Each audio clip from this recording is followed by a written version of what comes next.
कि ट्रैफिक के मैनेजमेंट किए जा रहे हैं और भी परमानेंट सोल्यूशन निकाले जा रहे हैं। अंडर पासेज भी कुछ एयरपोर्ट के आसपास रेडी हो रहे हैं। एक तो रिलीज़ कर दिया गया, अभी 2 हो रहे हैं। मेरे ख्याल 1-2 महीने में सब पूरे हो जाएंगे और ट्रैफिक पे काफ़ी फ़र्क पड़ जाएगा। अच्छी खासी डस्ट उठती है और इसीलिए मैं आज का तो नहीं मैं कहूँगा, पर पिछले हफ्ते मैंने ऑब्ज़र्व किया था कि सुबह का AQI ज़्यादा ख़राब है और शाम तक होते होते काफ़ी ठीक कि सारे प्लांट जो है सारे प्रदूषण दूर नहीं करते, कुछ उसमें उल्टा असर भी डालते हैं। फ़िल्टर है वो कई चीज़ों पे है कि गैसेस कम करेगा या डस्ट कम करेगा, PM 2.5 कम करेगा या PM 10 कम करेगा, ये सारी चीज़ें देखनी पड़ेगी। स्ट्रब्स लगाना ज़रूरी है ताकि वो उसकी छोटी छोटी पत्तियाँ जो है वो फ़िल्टर का काम भी करें। लेकिन क्या ये वैक्यूम क्लीनिंग गलियों में हो पाएगी? कभी भी नहीं हो पाएगी। तो उसके लिए तो आपको अपने घर के आसपास खुद ही स्वास्थ्य का ध्यान रखना है। नमस्कार, मैं हूं प्रवीण और आप देख रहे हैं इंडिया टाइम 24 न्यूज़। राजधानी दिल्ली में सांसों पर इमरजेंसी लगी हुई है और आपको बता दें कि इसके संबंध में इंडिया गेट पर आज प्रोटेस्ट भी हुआ है। आम आदमी पार्टी और कांग्रेस ने प्रोटेस्ट भी किया है और दिल्ली सरकार से मांग की है कि इस पर जल्द से जल्द काबू पाया जाए। ग्रैब 3 लग गया है और इसके साथ ही हर रोज़ प्रदूषण का गुब्बार आसमान में नज़र आ रहा है। डॉक्टर CM भगत हमारे साथ मौजूद हैं। सर हमेशा नए नए विषयों पर अपनी बात रखते हैं, अपने सुझाव रखते हैं और इस पर प्रदूषण के विषय पर डॉक्टर भगत का क्या कहना है जानते हैं। सर, प्रदूषण लगातार जो है बढ़ रहा है दिल्ली में, कितना खतरनाक लोगों के लिए हो सकता है और क्या कहना चाहेंगे सर? देखिए, खतरनाक तो है, ये तो सब जानते हैं और प्रोटेस्ट करने से प्रदूषण कम नहीं होगा। मेरे ख्याल हम अगर आसपास देखें तो काफ़ी कुछ कोशिश की जा रही है और परमानेंट सोल्यूशन करने की कोशिश की जा रही है, ना कि टेम्प्रेरी। अभी तक क्या था कि थोड़ा सा कर देते थे, तो जो आज मैंने ऑब्ज़र्व किया है वो मैं उस पर बताऊँगा। लेकिन प्रदूषण नुकसान करता है, इसमें कोई डाउट नहीं है, कभी भी डाउट नहीं रहा। और इसमें डस्ट पॉल्यूशन भी होता है, बड़े पार्टिकल्स भी होते हैं और टॉक्सिक गैसेस भी होती हैं, केमिकल्स भी आ जाते हैं उसमें। तो नाइट्रस ऑक्साइड हो गई, ये सब चीज़ें ना लंग्स को इरिटेट करती हैं और अस्थमा को प्रेसिपिटेट भी करती हैं। तो अब इसमें जो लॉन्ग टर्म सलूशन दिया गया है वो एक तो गाड़ियाँ इंसिडेंटली दिल्ली में अब 10% से ऊपर जो है इलेक्ट्रिक व्हीकल्स हो गई हैं। लेकिन अब वो दूसरी तरफ अगर हम देखें तो कल या परसों के पेपर में खबर था कि GST कम होने के बाद या दिवाली के आसपास नवरात्रों के बाद 1,10,000 गाड़ियाँ बिकी है दिल्ली में।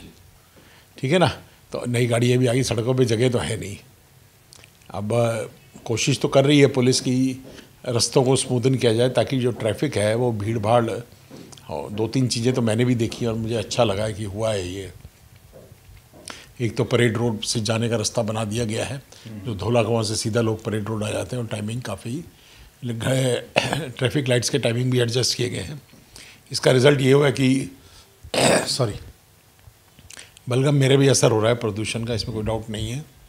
तो इसी तरह और भी कई जगह किया गया और बहुत गुंजाइश है अभी इसमें कि अननेसेसरी बॉटलनेक्स बनाई गई थी। वो बॉटलनेक्स क्यों थी? एक ये जो नेवल मैस है उसके सामने एक U-टर्न क्रिएट कर दिया गया ताकि जो लोग एयरपोर्ट की तरफ जाके रेड लाइट पे वेट करते थे वो जाने की ज़रूरत नहीं, यहीं से U-टर्न लेके आ जाते हैं जो आउटर रिंग रोड से आ रहे हैं। तो इस तरह के ट्रैफिक के मैनेजमेंट किए जा रहे हैं और भी परमानेंट सोल्यूशन निकाले जा रहे हैं। अंडर पासेज भी कुछ एयरपोर्ट के आसपास रेडी हो रहे हैं। एक तो रिलीज़ कर दिया गया, अभी 2 हो रहे हैं। मेरे ख्याल 1-2 महीने में सब पूरे हो जाएंगे और ट्रैफिक पे काफ़ी फ़र्क पड़ जाएगा।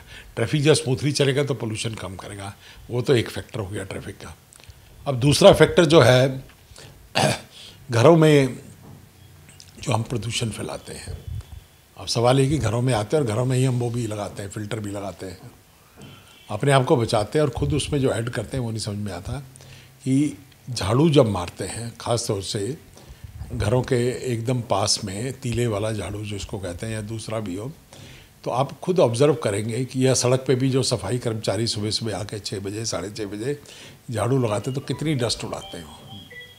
अच्छी खासी डस्ट उठती है और इसीलिए मैं आज का तो नहीं मैं कहूँगा, पर पिछले हफ्ते मैंने ऑब्ज़र्व किया था कि सुबह का AQI ज़्यादा ख़राब है और शाम तक होते होते काफ़ी ठीक हो जाता है और सुबह फिर बढ़ जाता है।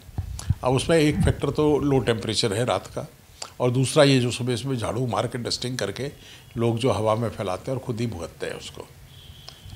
अब इससे बचने के लिए लोग एयर प्योरीफायर लगाते हैं अपने आप को बचाने के लिए, लेकिन कितनी देर कमरों में बंद रहोगे?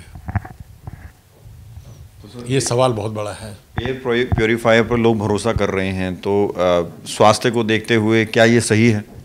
देखिए, स्वास्थ्य को नुकसान नहीं करता एयर प्योरीफायर, लेकिन सवाल ये है कि समस्या तो वहीं के वहीं रहेगी। ये सब एयर प्योरीफायर्स हैं, ये थोड़ा सा हेल्प करते हैं कमरे के अंदर, कमरे से बाहर भी आप निकलोगे, ठीक है ना, और वो भी झेलोगे। कमरे से गाड़ी तक जाओगे, गाड़ी में हो सकता है आपने छोटा सा एयर प्योरीफायर 1-2 कंपनियों के आते हैं वो लगाए हो, वहाँ से फिर आप ऑफिस जाते हो, वहाँ पे अगर आप अच्छी पोस्ट पे हो तो कंपनी ने आपके कमरे में एयर प्योरीफायर लगा दिया होगा, नहीं हो तो आप अपने पैसों से लगाओगे। और इस तरह एयर प्योरीफायर है। लेकिन ये भी मैं कहूँगा कि जिनके पास पुराने एयर प्योरीफायर है, प्लीज़ उनकी सर्विस ज़रूर करा लीजिएगा।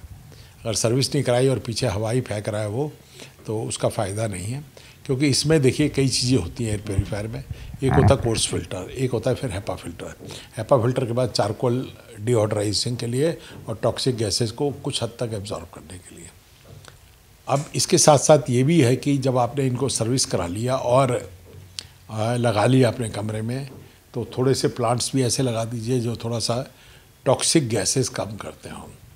अभी पिछले हफ्ते एक रिपोर्ट भी आई थी टाइम्स ऑफ इंडिया में, और उसकी कटिंग भी मैंने रखी हुई है, कि सारे प्लांट जो है सारे प्रदूषण दूर नहीं करते, कुछ उसमें उल्टा असर भी डालते हैं।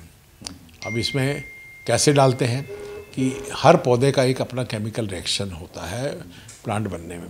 अब उसमें ख़ास जो चीज़ उन्होंने पॉइंट आउट की है, और ये समाऊ में मुझे लगता है कि हमारे पता होगा हमारे लोगों को कि आम का पेड़ जो है कभी शहरों के बीच में नहीं लगाते हैं। और इसमें उसने आम को ख़ास तौर से मेंशन किया है कि आम की पत्ती जब पोल्यूशन एयर में होती है, यानी ये जब नाइट्रस ऑक्साइड और ये गैसेज होती हैं, तो ये टॉक्सिक गैसेज और बनाती हैं। लोग कहते हैं कि पीपल के पेड़ में सबसे ज़्यादा ऑक्सीजन होता है, सच बात? पीपल के पेड़ में प्योरीफाई करने की ताकत है, ऑक्सीजन भी देता है, सारे पौधे देते हैं ऑक्सीजन, डिपेंड करता है कितना है। अब जो फिल्टर है वो कई चीज़ों पे है कि गैसेस कम करेगा या डस्ट कम करेगा, PM 2.5 कम करेगा या PM 10 कम करेगा, ये सारी चीज़ें देखनी पड़ेगी। क्योंकि जब आपका गला ख़राब होता है, जैसे मेरा हो रहा है और ये सब हो रहा है, अब दुनिया में रहना तो है जितने दिन हमारे बचे हैं, लेकिन जितना हम इसको अवॉइड कर सकते हैं अच्छा है। और हम सबको कम्युनिटी लेवल पे इसको कम करना है। अब कम्युनिटी लेवल पे खाली एयर प्योरीफायर से कम नहीं होगा। एक बड़ा सा कई करोड़ रुपए लगा के माननीय न्यायाधीश के कहने पे एक बड़ा सा टावर लगाया गया था, मेरे ख्याल काफ़ी महंगा है वो, और वो चल रहा है या नहीं चल रहा है मुझे नहीं मालूम, लेकिन उसका इफेक्ट जो था बहुत छोटे एरिया में था। अब इन चीज़ों का परमानेंट सोल्यूशन क्या है?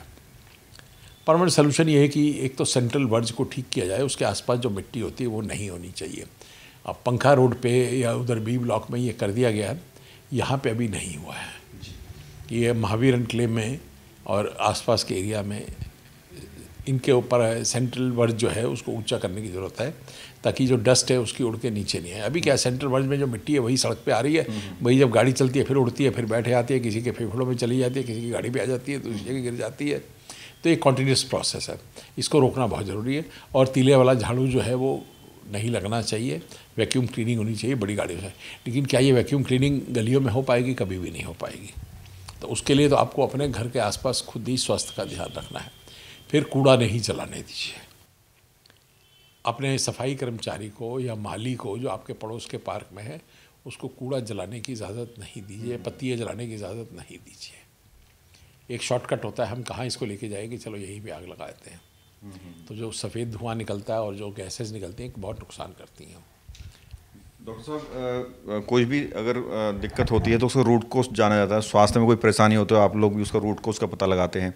अपने अपने लेवल पर सब इसके रीजन बताते हैं। विपक्ष कहता है कि जो है पंजाब में जो है पराली जलाई जा रही है, यूपी हरियाणा की बात करते हैं। आम जनता कहती है ट्रैफिक से हो रहा है, कुछ लोग कहते हैं कि फ्लाईओवर के नीचे लोग चूल्हा जला रहे हैं। आपने भी एनालाइज किया होगा सबसे बड़ी वजह क्या है दिल्ली में प्रदूषण बढ़ने की? सारे ही हैं, सब एक दूसरे में ऐड करते हैं। देखिए, अगर एक 90 है, 90 में 10 ऐड कर देंगे तो 100 हो जाएगा। तो छोटी वजह बड़ी वजह सब मिला के ऐड करती है। किसी एक चीज़ को दोष देने से कुछ नहीं होगा, सलूशन देना पड़ेगा। एक तो सेंट्रल वर्ज का मैंने बताया। अब पराली तो देखिए इस बारी मध्य प्रदेश से भी जलने की खबर आ रही है, और राजस्थान से भी है, यूपी से भी है, पंजाब से है, हरियाणा से है। अब ये दूसरा है कि हवा चलना। अब अगर हवा तेज़ चलेगी तो ये डिस्पर्स हो जाती है, और बारिश अगर हो गई तो कम हो जाती है, हुई भी है। बीच में जब बारिश हुई है पिछले मंथ के, आर्टिफिशियल रेन हुआ है, लेकिन मैं बता रहा ना, जिस दिन दिल्ली में किया गया उस दिन नोएडा में बारिश हुई। जब दूसरे दिन जब दिल्ली में किया गया तो सोना में मैं बैठा था, वहाँ पे अच्छी खासी बारिश हुई है। तो अनएक्सपेक्टेड था, पहले बूंदाबांदी हुई, एक बारी हुई, तो मैं हंस रहा था, मैं कहा 10 बूंदें गिन की पड़ी हैं। फिर थोड़ी देर बाद 20 हुई, फिर थोड़ी देर बाद हुई, और फिर शाम को अच्छी खासी बारिश, तेज़ तो नहीं कहूँगा पर इतनी हुई कि उसने मिट्टी को गीला कर दिया। तो असर तो हुआ है। अब ये सारा, क्योंकि ये एक फिनोमेना ऐसा है जो क्लाउड में कितना पानी है उस पर डिपेंड करता है, या हवा किस तरफ की चल रही है, ठीक है ना। तो ये सब चीज़ें समझ के होना है। मैं तो यही कहूँगा, मैंने तो हंस रहा था उस दिन, मैं सोना में था और मैं बारिश हुई वहाँ पे, जबकि दिल्ली में कोई बारिश नहीं हुई, और सीडिंग दिल्ली में होनी थी। तो बाकी ये साइंस कोई इतनी परफेक्ट नहीं है, और इसमें हवा की दिशाएं बदलती रहती हैं। हवा की दिशाएं बदलती हैं किसी वजह से भी, हवा में गर्मी की दर ज़्यादा है, नमी की दर है, इन सब चीज़ों से हवा बदलती रहती, तो किसी के बस में नहीं है ये।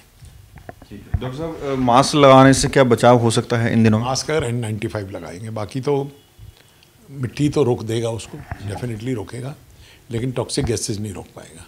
हमने सेंट्रल वर्ज की बात की पोल्यूशन पे, अब सेंट्रल वर्ज में मिट्टी भी होती है, और जब हम पोल्यूशन की बात करते हैं तो पेड़ लगाने की एकदम बात शुरू कर देते हैं। अब पेड़ आप आज लगाओगे तो बड़े होने में टाइम लगेगा, उसका इफेक्ट आने में, और उसको भी देखभाल करनी पड़ती है। इससे अच्छा मैं ये सजेस्ट करूँगी, सेंट्रल वर्ज में जल्दी ग्रो करने वाली श्रब्स लगाई जाए, यानी जो कम हाइट के पौधे हैं वो लगा दिए जाएँ। वो एक फ़िल्टर की तरह काम करेंगे उस ग्राउंड के लेवल पे, बजाय हम बड़े पेड़ों की बात करें, क्योंकि ये श्रब्स जो है 1 या 2 साल में अपनी जगह ले लेते हैं। पीले फूल आपने देखे, कनेर आपने देखा है, पीले फूल देखे ना आपने, वो है ना, ओटिकोमा भी है।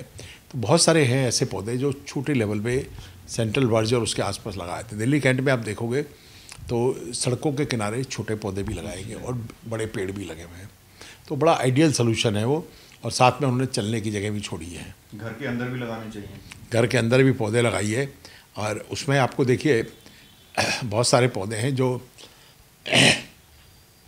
टॉक्सिक गैसेस को खींचते हैं। उसमें स्नेक प्लांट एक है, ये एरीपाम है, ये टेबल टॉप वर्जन है एरीपाम का, ठीक है ना। और ये स्नो वाइट है, ये भी अच्छा एंटी पोल्यूशन है। तो ये तो लोग हमें गिफ्ट करके हमने यहाँ छोड़ दिए, ठीक है। तो इस तरह बहुत सारे पौधे हैं। तुलसी तो हम लोग कहते रहे, पर तुलसी की ग्रोथ बहुत कम है, और सर्दियों में लोग ना तुलसी मेंटेन नहीं कर पाते हैं, तो दिक्कत आती है। पर श्रब्स लगाना ज़रूरी है, ताकि वो उसकी छोटी छोटी पत्तियाँ जो हैं वो फिल्टर का काम भी करें। तो ये थे हमारे साथ डॉक्टर CM भगत, जो अलग अलग विषयों पर अपनी राय रखते हैं, अपनी बात रखते हैं, और समाज को एक सकारात्मक मैसेज देते हैं, सुझाव देते हैं कि कैसे जो है पर्यावरण को स्वच्छ रखें, हवा को स्वच्छ रखें। और इसी पर प्रदूषण में बात करते हुए बहुत सारे सुझाव निश्चित तौर पर आपको मिले होंगे, और आप अपना बचाव खुद भी कर सकते हैं। कैमरा जर्नलिस्ट प्रदीप के साथ प्रवीण, इंडिया टाइम 24 न्यूज़। खबरों से खबरदार रहने के लिए चैनल को सब्सक्राइब करें और प्रेस करें बेल आइकन। भगत चंद्रा हॉस्पिटल विश्व की सभी आधुनिक और बुनियादी सुविधाओं से परिपूर्ण एक world class multi speciality hospital, Mahavir enclave, Palam डावडी रोड पर स्थित साउथ वेस्ट दिल्ली का एकमात्र मल्टी स्पेशलिटी हॉस्पिटल, जहां 24 घंटे आपकी सेवा में उपलब्ध हैं वेल क्वालिफाइड डॉक्टर्स और हेल्पिंग स्टाफ। डॉक्टर CM भगत द्वारा स्थापित भगत चंद्रा हॉस्पिटल आपकी सेहत का ख्याल रखना ही इसकी प्राथमिकता है, वो भी अफोर्डेबल रेट्स में।